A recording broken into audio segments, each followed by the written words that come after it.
hermanos, acerca del gozo en nuestra actitud. Filipenses capítulo 1, versículos 15 al 20. Recuérdense que estamos hablando de vivir en Cristo. Y vivir en Cristo significa tener una vida llena de gozo. Ya lo hablamos la semana pasada. El gozo que proviene del Señor. Y les recuerdo que el gozo del Señor es la alegría del corazón que proviene de conocer a Dios, de permanecer en Cristo y de estar lleno del Espíritu Santo. Mire, mientras estuvo en la tierra, Jesús ejemplificó ese gozo del Señor mientras caminó en su ministerio aquí en la tierra. En su ministerio Jesús demostró la alegría que proviene del Señor. Es más, en una ocasión sus enemigos lo acusaron de ser demasiado alegre y amigo de aquellos que ellos consideraban despreciables. En Lucas capítulo 7, versículo 34, vea la acusación que los fariseos y los líderes religiosos de aquella época hicieron. Vino el Hijo del Hombre, refiriéndose a Cristo, que come y bebe, y decís, este es el hombre, escuche bien, comilón y bebedor de vino, amigo de los publicanos y de pecadores. Pero en todo aquel que se encontraba con Cristo, de alguna manera se contagiaba con su gozo, con su tranquilidad, con su alegría. Cuando los alguaciles, enviados por los líderes religiosos para capturar a Jesús, regresaron al templo con las manos vacías, ellos habían sido enviados para apresar a Jesús, pero regresaron al templo sin Jesús. Dice la Biblia que ellos encontraron la verdad que este hombre les hablaba. En Juan capítulo 7, versículo 44 al 46 dice, y algunos de ellos querían aprenderle, pero ninguno le echó mano. Escuche bien, los alguaciles vinieron a los principales sacerdotes y a los fariseos, y estos les dijeron, ¿por qué no le habéis traído? Regresaron con las manos vacías. Versículo 46, los alguaciles respondieron, jamás hombre alguno ha hablado como este hombre. Ellos no podían encontrar una justificación para arrestar a Jesús, y al escucharlo con la intención de descubrir alguna evidencia, no pudieron evitar escuchar las maravillosas palabras que él le hablaba, con el gozo que él hablaba. Ellos tuvieron un encuentro personal con Cristo, y podemos afirmar que estos hombres que querían atraparlo nunca más volvieron a ser iguales, porque todo aquel que tiene un encuentro personal con Cristo viene a disfrutar de esa clase de gozo, gozo que restaura, gozo que edifica y que nos hace reaccionar diferente ante las circunstancias de la vida. El gozo del Señor nos hace reaccionar diferentes ante las circunstancias de la vida. Una actitud diferente, que es el tema del cual estamos hablando. Pero déjeme hacer una pregunta. ¿Qué es la actitud? Si estamos hablando del gozo en la actitud, ¿qué es la actitud? Bueno, para entender qué es la actitud, permíteme citar al doctor John C. Maxwell en su libro Lo que marca la diferencia. Este autor nos ayuda a entender la respuesta a la pregunta que acabamos de hacer. ¿Qué es la actitud? Él dice, la actitud es un sentimiento interno que se expresa a través de la conducta externa.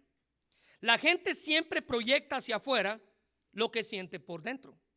Algunas personas tratan de ocultar su actitud y pueden engañar a otros por un tiempo, pero ese encubrimiento no durará mucho. La actitud siempre encuentra la manera de salir. Escuche bien esto. Nuestra actitud siempre encuentra la manera de salir. Y luego él pasa a ejemplificarnos. Y él dice que es como esto de la actitud y que siempre sale, es como aquel niño de 4 años que lo mandan a la esquina de su casa regañado y castigado por haberse peleado con su mamá. Su mamá, llena de frustración, le dice, siéntate en esa silla y te vas a levantar hasta que se acabe el tiempo que yo te diga de estar allí. El niño se sentía atemorizado porque su mamá lo regañó. Y con temor, pero con una decisión firme, le contestó, muy bien, me voy a quedar aquí sentado por fuera, pero por dentro yo estoy de pie. Esa es la actitud. Esa es la actitud. Siempre encuentra la manera de salir. Y esa es la clase de gozo en nuestra actitud que debemos tener cuando la poseemos. Vamos a enfrentar las circunstancias de la vida de una manera diferente. Mira lo que dice Juan capítulo 15 versículo 11. Les he dicho estas cosas para que se subraye esto, por favor, llenen de gozo. Sí, así es, dice el apóstol Juan, desbordarán de gozo. Esta no es la clase de alegría momentánea que muchos dicen tener. Cuando todo va bien, ellos se sienten bien, pero cuando se presentan las dificultades terminan hundiéndose en depresiones. No, el verdadero gozo va más allá de las gigantescas olas que las circunstancias puedan traer a nosotros. El gozo viene de una firme relación con Jesús. Eso significa vivir en Cristo. Eso significa vivir en Cristo. Cuando nuestra vida está entrelazada con Cristo, Él nos ayuda a atravesar la adversidad sin hundirnos en lo que quiere debilitar nuestra fe. El gozo del Señor es el que nos ayuda a estar de pie aunque estemos en el suelo. Nos ayuda a estar de pie aunque estemos sentados. El gozo de vivir con Jesucristo cada día nos mantendrá equilibrados a pesar de los altibajos de nuestras circunstancias. En el Salmo 119, versículo 111, David escribe: por heredad he tomado tus testimonios para siempre. Ahora vea la última frase: porque son el gozo de mi corazón. Para David, el tener la palabra de Dios era un tesoro, era el gozo de su corazón. Porque cuando se trata de hablar de gozo, el cristiano debe ver las circunstancias de diferentes maneras. Vivir en Cristo significa tener una perspectiva diferente del gozo y de nuestra actitud ante las circunstancias de la vida. C.S. Lewis, el escritor, decía que el gozo es la tarea seria del cielo. Lo que quiere decir que para Dios el gozo es un asunto serio. En Juan capítulo 16, versículo 24, Jesús dijo: hasta ahora nada habéis pedido en mi nombre, pedid y recibiréis, para que vuestro gozo sea cumplido. El gozo, dice C.S. Lewis, es la tarea seria del cielo. Ahora, debido a que el gozo no proviene de nosotros, proviene del Señor, es decir, que su origen es sobrenatural, el gozo del Señor, nuestra alegría del corazón, está presente a pesar de las pruebas que podemos enfrentar en la vida. La Biblia dice que la fe es la victoria que vence al mundo, pero el gozo del Señor es nuestra fortaleza. Las circunstancias adversas, en lugar de obstaculizar nuestra fe, en realidad pueden aumentar, dice la Biblia, nuestro gozo. Se recuerda que la semana pasada hablábamos de Pablo y Silas y de cómo ellos conocieron la adversidad estando atados o encadenados en sus pies, en cepos. En medio de esa cárcel dice la Biblia que estaban cantando himnos y los presos los escuchaban. Pero Pablo ahora estaba solo. Les dije que estaba en una prisión romana, en una cárcel domiciliaria en Roma. Pero a pesar de eso demostró tener una actitud de gozo. Lo que nos lleva a nosotros haciendo la pregunta: ¿cuál es la actitud de este hombre? ¿Y cuál es nuestra actitud ante las circunstancias difíciles que enfrentamos a diario? ¿Cuál es nuestra? La palabra clave es actitud ante las circunstancias. ¿Cuál fue la actitud de Pablo? ¿Cuál fue la actitud de Silas? ¿Cuál es nuestra actitud al enfrentar las circunstancias adversas? Bueno, permítame mostrarle cuál es el efecto que nuestra actitud produce en nuestra vida y tristemente en la vida de aquellos que nos rodean. ¿Cuál es el efecto que nuestra actitud produce en nuestras vidas y en la vida de aquellos que nos rodean? En primer lugar, una mala actitud afecta el gozo. Una mala actitud afecta el gozo. Mira el versículo 15. Pablo habla de que habían hombres predicadores, no herejes, sino predicadores de la verdad, pero predicaban con una actitud diferente a la suya. Dice que estos hombres predicaban por envidia, por contienda, versículo 15. Otros de buena voluntad, versículo 16. Anunciaban a Cristo por contención, no sinceramente, tratando de añadir más aflicción a mis prisiones.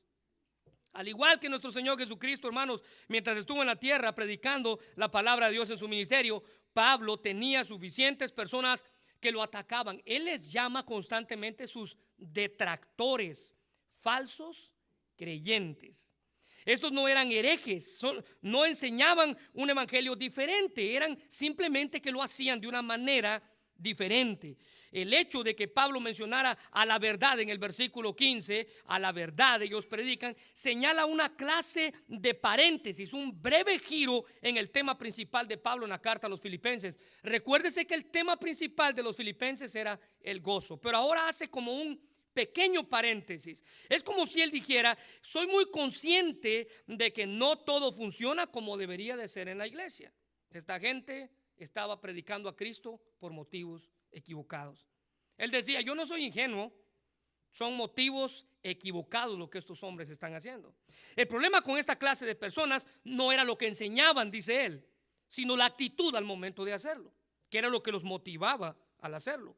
Pablo sabía que algunos predicaban debido a que querían sobrepasar el ministerio de Pablo, promover sus propios nombres, colocarse por encima de él. Pablo señala la actitud más común de estos hombres al momento de servir.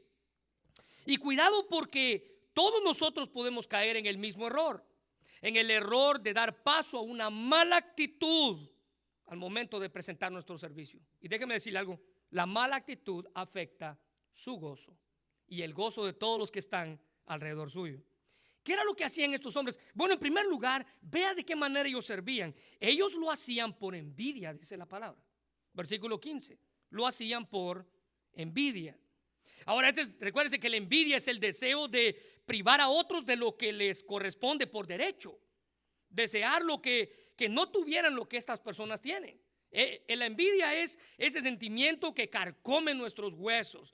Es como si ellos estaban diciendo, mira, estas personas tienen bendiciones y no se las merecen, soy yo quien me las merezco. Cuidado, porque la envidia puede hacernos actuar equivocadamente. Fue por envidia, hermanos, les recuerdo que Cristo fue crucificado.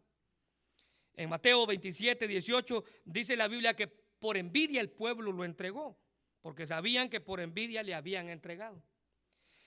En Marcos 15, 10 dice que por envidia los principales sacerdotes lo estaban crucificando, porque conocía que por envidia le habían entregado los principales sacerdotes. Debido a que la envidia desea que otros no tengan lo que tienen, esta relación tiene mucho relación con los celos, que son el deseo de tener lo que otros tienen. Ellos envidiaban los dones de Pablo, ellos envidiaban las bendiciones de Pablo, ellos envidiaban la inteligencia de Pablo. Incluso ellos envidiaban la capacidad ministerial de Pablo y tal vez aún más envidiaban el hecho de que Pablo era tan amado y respetado por la misma iglesia. Esta gente servía por motivos equivocados. Note cuán peligrosa puede ser la envidia en nuestra vida. Usted le da cabida y la envidia va a afectar su gozo. Ahora, note en segundo lugar, ellos lo hacían por contienda, dice la Biblia. Esto se refiere a la contención, es un espíritu de enemistad. Algunas traducciones presentan esta palabra como rivalidad. Ellos se sentían que Pablo era su enemigo en lugar de su aliado ministerial. La envidia conduce a la rivalidad, a la hostilidad y al conflicto. Eran cristianos peleoneros. ¿Conoce a alguien así usted? No, mira al que tiene a la par, por favor. El propósito de Pablo aquí era señalar a estas personas, no era vengarse de ellos. No. Pablo no quería herir a esta gente. Pablo no quería ni siquiera señalarlos para apacharlos y él adquirir más popularidad. El propósito de Pablo es que él quería exponer a estos cristianos predicadores con una mala actitud para demostrar que en la iglesia siempre ha existido aquellos que su servicio es motivado por el deseo de superar a otros y no por el deseo de que Dios se lleve la gloria. Estos son aquellos que se ofenden cuando otros son apreciados y dan más fruto que ellos. Estas personas estaban contentas de que Pablo estuviera preso. ¿Se imagina qué clase de actitud? Porque sentían que esto les daba a ellos una ventaja competitiva sobre Pablo. Ellos consideraban el ministerio como un concurso de predicación. Ellos estaban motivados, o al menos en parte, por un espíritu, dice Pablo, competitivo, el cual es común y muy a menudo entre los predicadores y encargados de algún ministerio. Pablo había tratado con contiendas ya en el pasado. En 1 Corintios 11, o capítulo 1, versículo 11 y 12, dice: porque he sido informado acerca de vosotros, hermanos míos, por los de Cloé, que hay entre vosotros, subraya esto por favor, contiendas. ¿Y cuáles eran las contiendas que existían en la iglesia? Mire el versículo 12. Quiero decir que cada uno de vosotros dice: yo soy de Pablo, yo soy de Apolos, yo soy de Cefas, que era Pedro, y yo soy de Cristo. Vea, el pleito entre la iglesia era de quién ellos eran, ¿Quién los había evangelizado? ¿Quién los había discipulado? Incluso, ¿quién los había bautizado? Si usted puede leer ese pasaje en su casa, 1 Corintios 1, ve que más adelante Pablo dice, miren, le doy gracias a Dios porque yo no bauticé a ninguno de ustedes. Solo bauticé a 3 personas. Y él menciona los nombres de los hermanos. Esta gente tenía contiendas por cuestiones ridículas. Estaban peleándose por de quiénes eran. Yo soy de Pablo, yo soy de Apolos, yo soy de Pedro, yo soy de Cristo. ¿Se da cuenta hasta dónde puede llegar nuestra mala actitud? Afecta nuestro gozo, afecta a los que están a nuestro alrededor. Ahora, nota en tercer lugar, esta gente servía y lo hacían por contención, dice la Biblia. Esto hace referencia a que ellos predicaban únicamente por un sustancioso pago económico, un salario. Ellos buscaban puros intereses personales, sin importar las consecuencias que estos intereses trajera a la iglesia. La palabra hacía referencia, esta palabra contención hacía referencia a profesionales que buscaban sin piedad escalar en la cima de sus carreras, o a políticos que buscaban ocupar un puesto sin importar el precio, sin importar por encima de quién tenían que pasar. Mire, le recuerdo 1 Timoteo capítulo 6 versículo 10 que dice: porque raíz de todos los males es el amor al dinero, el cual codiciando algunos se extraviaron de la fe. Y note la última frase: y fueron traspasados de muchos dolores. Note la expresión se extraviaron de la fe, que hace referencia a esta clase de servidores. Con esa mala actitud, estos querían añadir aflicción, dice Pablo, a mis prisiones. Predicaban a Cristo por motivos equivocados. Su actitud estaba afectando, su mala actitud estaba afectando su gozo. Sus corazones competitivos no solamente querían ganar para ellos mismos, ellos querían que Pablo perdiera, querían que se quedara encerrado en lugar de desear su salida. Ellos querían que Pablo soportara la humillación de tener que admitir que otros eran más efectivos que él. Ellos no entendían de que Pablo honestamente no le importaba eso, debido a que él no le importaba porque él no tenía un espíritu competitivo como el que ellos sí lo tenían. Mire, déjeme citar al escritor A.W. Tozer, que escribió esta poderosa pieza hablando de él mismo, de su actitud, de su competencia, la cual es común en aquellos que están en el ministerio. Él dice: querido Señor, inicia su frase, yo me rehúso de aquí en adelante a competir con cualquiera de tus siervos. Ellos tienen congregaciones más grandes que yo, que así sea. Yo me regocijo en su éxito. Ellos tienen dones más grandes, muy bien. Eso no está en su poder, ni tampoco en el mío. Yo estoy humildemente agradecido por tus grandes dones y por mis dones pequeños. Yo con gusto voy al pie de la cruz y me declaro el menor de tu pueblo. Yo me propongo el orar por otros y regocijarme en su prosperidad como si fueran mi propia prosperidad. Porque una mala actitud, hermanos, afecta a nuestro gozo. Tenga cuidado, tenga cuidado. Ahora, note en segundo lugar, Pablo en este pasaje también nos habla de una buena actitud, y déjeme decirle que una buena actitud alimenta el gozo. La mala actitud afecta el gozo, la buena actitud alimenta el gozo. Mira el versículo 17. Pero hay otros, dice Pablo, porque no todos están cortados con la misma tijera. Hay otros, dice Pablo, que por amor predican el evangelio. Y yo, dice Pablo, estoy puesto para defender el evangelio. Ahora en el versículo 18 dice que de todas maneras, o por pretexto o por verdad, y aquí está el asunto de todo, dice Pablo, Cristo es anunciado. Ya sea que usted lo haga con una mala actitud, dice Pablo, con una buena, Cristo es predicado. Ahora, note que en medio de la negatividad de la mala actitud de unos hermanos, aplaude Pablo la buena actitud de otros. Mira el versículo 15. El versículo 15 dice: algunos a la verdad predican a Cristo por envidia o por contienda, pero subraye esto por favor, pero otros de buena voluntad. En medio de su mala actitud, Pablo dice: hay gente que lo hace con una buena voluntad. La palabra de Dios para todos traduce esa frase, pero estoy seguro de que otros lo hacen con buenas intenciones. Había unos que tenían motivos equivocados o malos, pero él sabía que había unos que predicaban de buena voluntad. Esta gente con buena actitud apoyaba el ministerio de Pablo. Ellos estaban motivados, dice la Biblia, por un afecto que era genuino hacia el mismo Pablo y hacia la gente que servían. En ellos no había envidia, no había motivaciones egoístas, solo un puro afecto por amor a los otros. Pablo hace énfasis en esa clase de amor cuando usted y yo servimos. En 1 Corintios 13, del 1 al 2 dice: si yo hablase lenguas humanas y angélicas y no tengo amor, vengo a ser como metal que resuena o címbalo que retiñe. Y si tuviere profecías y entendiese todos los ministerios y toda ciencia, y si tuviese toda la fe, dice el mismo, de tal manera que traspasase los montes, y no tengo amor, subraya esto por favor, nada soy. Pablo afirma que el amor es más importante que todos los dones espirituales que la iglesia pueda tener. La fe sobresaliente y el poder para lograr milagros produce muy poco, dice Pablo, sin el amor.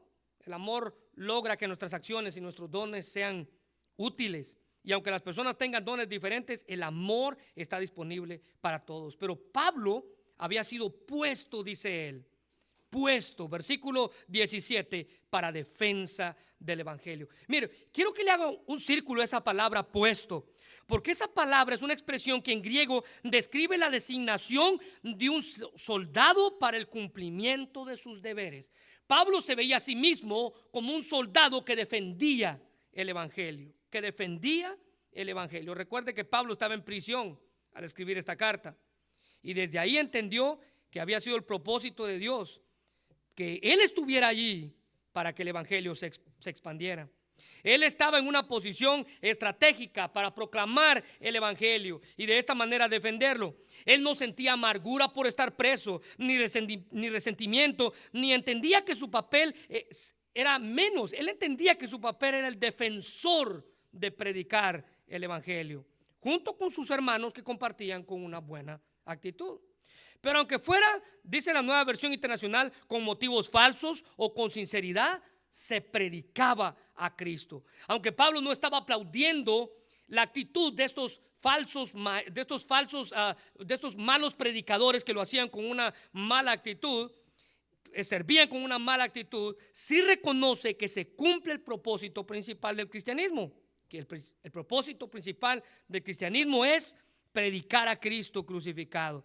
En el momento de la crucifixión, los soldados romanos colocaron un letrero en la cruz. Vea cómo Dios usa todas las circunstancias que pasan a nuestro alrededor para que el evangelio sea predicado. Pablo dice que esta gente con una mala actitud predicaba a Cristo con unos malos motivos, pero el evangelio era predicado. Y el ejemplo que podemos ver es el ejemplo de los soldados romanos que colocaron un letrero en la cruz de Jesús. Tenía una inscripción que su propósito principal era burlarse de Cristo en la cruz. Pero este letrero que pusieron en la cruz terminó convirtiéndose en la proclamación del evangelio más grande, hecha en 3 idiomas diferentes al mismo tiempo. Dice Lucas capítulo 23, versículo 38. Y había también sobre él, sobre Cristo, un título escrito, escuche bien, en letras griegas, latinas y hebreas. Y el título era el siguiente: este es el Rey de los judíos. O sea, esta gente planeó burlarse de Jesús. Pero alguien dijo que este se convirtió en el primer tratado de la historia, porque se predicó a Cristo en 3 diferentes idiomas: griegas, latinas y hebreas. Este es el Rey de los judíos. Este letrero pretendía ser irónico según los soldados romanos. O sea, era obvio que un rey desnudo y ejecutado en público había perdido su reino para siempre. Pero Jesús, que trastorna la sabiduría del mundo, iba a empezar apenas su reino.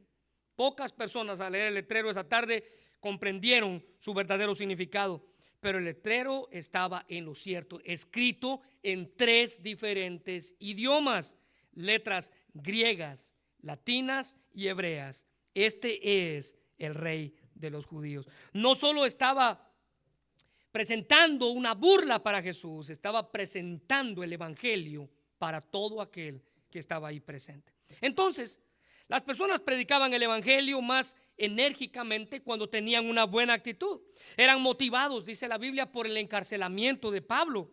Algunos fueron motivados por una buena manera, otros fueron motivados por una mala manera, como ya lo vimos, pero al final el resultado fue el mismo.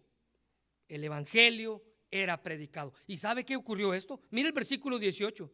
Dice el versículo 18, que pues, que no obstante, de todas maneras, por pretexto o por verdad, Cristo es anunciado. Subraya esta última frase: y en esto me gozo y me gozaré aún. Pablo sentía el gozo eterno del Señor porque el evangelio de Cristo era predicado. El gozo de Pablo no dependía de las circunstancias. Recuérdese que él estaba en una prisión romana. El gozo de Pablo tampoco dependía de sus críticos, esta gente que quería verlo preso porque así ellos tenían ventaja. Dice el Salmo 4:7, tú has hecho que mi corazón rebose de alegría, alegría mayor que la que tienen los que disfrutan de trigo y de vino en abundancia. No las circunstancias, no las circunstancias. El salmista dice, probablemente yo puedo carecer de trigo y de algo para comer, pero esto me da gozo y alegría porque tú llenas mi corazón. En Romanos capítulo 12, versículo 12, Pablo dice, alégrense por la esperanza segura que tenemos. ¿Y cuál es esa esperanza? Esperanza de vida eterna. Tenga paciencia en las dificultades. Sigan orando, dice Pablo. En 2 Corintios 6:10, Pablo dice, hay dolor en nuestro corazón, pero siempre tenemos alegría. Siempre tenemos alegría. Somos pobres, pero damos riqueza espiritual a otros. No poseemos nada, mas sin embargo, subraya esto, lo tenemos todo, porque el gozo del Señor es nuestra fuerza. El doctor MacArthur decía que Pablo se alegraba cuando el evangelio era proclamado con autoridad, sin importar quién recibiera el crédito. Recuerde que la preocupación de Pablo no era el contenido del evangelio, les dije ya, el cual era predicado, sino los motivos de aquellos que predicaban. Cristo era proclamado con autoridad, produciendo gozo eterno en la vida de Pablo, a pesar de estar preso. Nada en absoluto podía robarle el gozo que viene del Señor. Si las presiones de Pablo no podían estorbar el evangelio, tampoco lo iban a hacer los malos motivos de aquellos que lo hacían por motivos equivocados. La obra de Dios se estaba haciendo y eso le causaba gozo, dice Pablo. Yo me gozo y me gozaré aún más. Alguien dijo que él podía, hablando de Pablo, él podía desgastarse, pero el evangelio no. Su privacidad y libertad eran reales, pero nada le importaba el reconocimiento y los méritos. Tampoco las dolorosas cadenas de Roma podían impedir que se gozara, porque Cristo era predicado, su iglesia crecía y su iglesia maduraba. Pablo habla de que el gozo alimenta de que la actitud, una buena actitud, alimenta nuestro gozo. Ahora, nota en tercer lugar, hablando de nuestra actitud o del gozo en nuestra actitud, Pablo también nos habla que hay una actitud en estos pasajes, una actitud que motivó a otros. Este pasaje nos presenta que hay una actitud que motivó a otros. ¿Y a qué clase de actitud se refiere? Bueno, a la suya. Mira el versículo 19.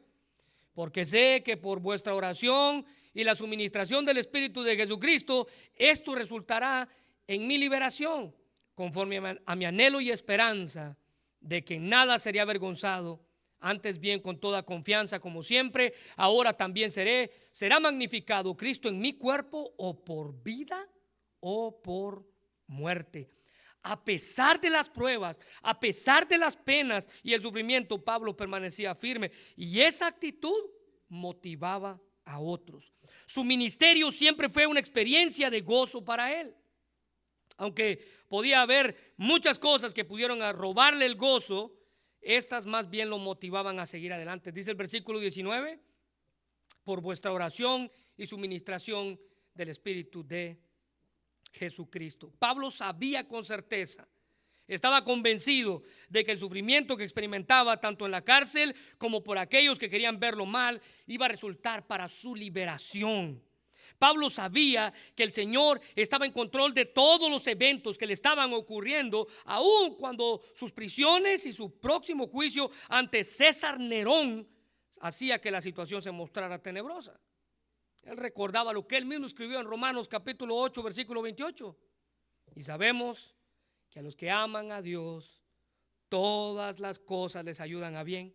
Esto es, a los que conforme a su propósito son llamados. Mire, quiero que subraye la frase: a los que aman a Dios, porque Dios ama a todos, pero hay pocos que le aman con sinceridad. Dios hace posibles todas las cosas para aquellos que lo aman. No son incidentes aislados, dice Pablo. Todo obra para nuestro bien. Tenga presente que Dios no está ocupado en hacernos felices. Ese no es el propósito de Dios.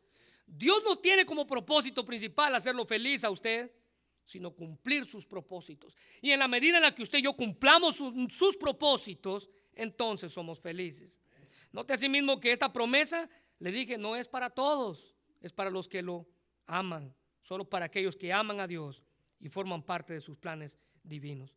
Los llamados, según este pasaje, son todos los que el Espíritu Santo convence y permite que reciban a Cristo. Estas personas tienen una nueva perspectiva, una nueva mentalidad en la vida, porque ahora viven en Cristo, vivir en Cristo. Estas personas tienen una nueva perspectiva, confían en Dios, no en los tesoros de la vida, buscan la seguridad en el cielo, no en la tierra, aprenden a aceptar el dolor y la persecución, no a lamentarse por ella, porque Dios está con ellos, y Pablo era uno de ellos. Por eso les dije, en este pasaje hay una actitud digna de imitar. Esa es la de Pablo. Mire, Pablo estaba tan confiado debido a que él sabía que los hermanos filipenses, los hermanos de la iglesia de Filipos, oraban por él. Dice la Biblia que su liberación era una situación actual, estaba conectada con la oración de sus hermanos. Pablo sabía que sus circunstancias eran pasajeras y la oración de sus hermanos lo fortalecía. Se recuerda que en Efesios 6, versículos del 10 en adelante, Pablo habla de la armadura de Dios. Bueno, al terminar de describir cada parte de la armadura de Dios, vea lo que él dice en Efesios 6, 18. Orando en todo tiempo, con toda oración y súplica en el Espíritu, y velando en ello con toda perseverancia y súplica por todos los santos. Escuche bien esto: y por mí, a fin de que al abrir mi boca me sea dada palabra para dar a conocer con denuedo el misterio del Evangelio. Los filipenses estaban orando por Pablo, y Pablo tenía la oportunidad de predicar aún desde la cárcel. Esa oración estaba siendo contestada. Pero Pablo, hablando de su gozo y su actitud, menciona la suministración, dice él, del Espíritu de Jesucristo. Él describe esto de una manera plena. Es una provisión plena, abundante, suficiente del Espíritu de Jesucristo dentro de su vida. Hace énfasis en que todas sus necesidades, dice la Biblia, que quedaron satisfechas por el Espíritu de Dios cuando Cristo vino a su vida. Él mismo escribió en Efesios capítulo 1, versículo 23, y la iglesia es el cuerpo de Cristo. Escuche bien esto: Él la completa y la llena. Subraya eso, por favor. La completa. Cristo es quien llena nuestra vida. Él es quien da plenitud en todas las cosas, en todas las partes, con su presencia. La Reina Valera también menciona la palabra plenitud, y esa palabra plenitud se refiere a que Cristo, que llena la iglesia con dones y bendiciones, también llena nuestra vida. La iglesia debe ser la plena expresión de Cristo, quien lo llena todo. Pablo se sentía completo, tanto que al mencionar su anhelo y su esperanza expresaba palabras de fe. Versículo 20, Filipenses 1, conforme a mi anhelo y esperanza. Esa expresión anhelo, quiero que le haga un círculo a la palabra anhelo. Se refiere literalmente a estirar el cuello. Eso significa la palabra, estirar el cuello. Y con frecuencia se usaba en un sentido figurado para hablar de un anhelo intenso o expectativa. Pablo estaba seguro que a los ojos de Dios él nunca iba a ser avergonzado, a pesar de estar prisionero. a pesar de estar en una cárcel y a pesar de que pocos días o meses o años después iba a ser decapitado por predicar el evangelio. Él sabía que ante los ojos de Dios él nunca iba a ser avergonzado.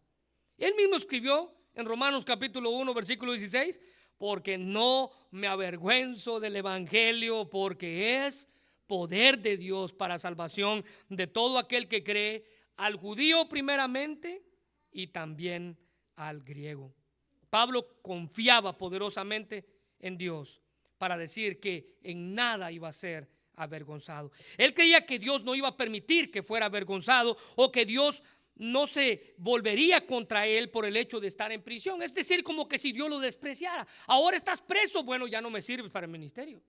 Nunca iba a pasar eso, dice Pablo. A pesar de que él estaba en prisión y estaba esperando el juicio delante del César, Pablo tenía la confianza de que él estaba en el centro de la voluntad de Dios, a pesar de estar en prisión. Él sabía que Dios no le estaba castigando por estar pasando por esa adversidad. Él veía su convicción y él dice: será magnificado Cristo en mi cuerpo, o por vida o por muerte. Tal era la confianza de Pablo. Descansaba en saber que quizás no sería librado de esa prisión y que era posible que eso resultaba en su martirio, pero él estaba preparado. En Gálatas 6:17 dice: porque yo traigo en mi cuerpo, dice él, las marcas del Señor Jesucristo. El gozo supremo en la vida de Pablo era reconocer que aún en medio de sus prisiones Cristo estaba siendo exaltado. Él vivió su vida no para preservarse o para promoverse a sí mismo, sino para glorificar a Cristo. Y si un día Jesús decidiera que Pablo pudiera glorificarle a él a través de que Pablo entregara su propia vida, Pablo estaba dispuesto a hacerlo, porque él entendía que esto era vivir en Cristo. En 2 Corintios 4, del 7 al 10 dice: pero tenemos este tesoro en vasos de barro, para que la excelencia del poder de Dios y no de nosotros. Versículo 8: que estamos atribulados en todo, subraya esto, pero no estamos angustiados, en apuros, mas no desesperados, perseguidos, mas no desamparados, derribados, pero no destruidos, llevando en el cuerpo siempre por todas partes la muerte de Jesús, para que también la vida de Jesús se manifieste en nuestros cuerpos. Pablo aquí nos recuerda, hermanos, que aunque podamos estar al final de la soga, nunca estaremos al final de la esperanza. Nuestros cuerpos pueden estar sujetos al pecado, al sufrimiento, pero Dios nunca nos abandona. Así es como Cristo obtuvo la victoria sobre la muerte en la cruz. Tenemos vida eterna por medio de su victoria. Todos nuestros riesgos, todas nuestras humillaciones, todas nuestras pruebas son una oportunidad para demostrar el poder y la presencia de Cristo a través de nosotros. Eso es el gozo en nuestra actitud. Por medio de nuestro gozo y actitud podamos exaltar el nombre de Cristo, a pesar de las situaciones adversas. Por medio de nuestro gozo y actitud podamos glorificar a Dios en nuestra obediencia y ser ejemplo para que otros nos vean y probablemente están atravesando por las mismas circunstancias. Ese es el gozo en nuestra actitud. Quiero invitarle a que cierre sus ojos y vamos a orar. Pero mientras oramos, le invito a que usted se haga la pregunta: ¿cuál es mi actitud? ¿Cuál es mi actitud? ¿Cómo estoy respondiendo?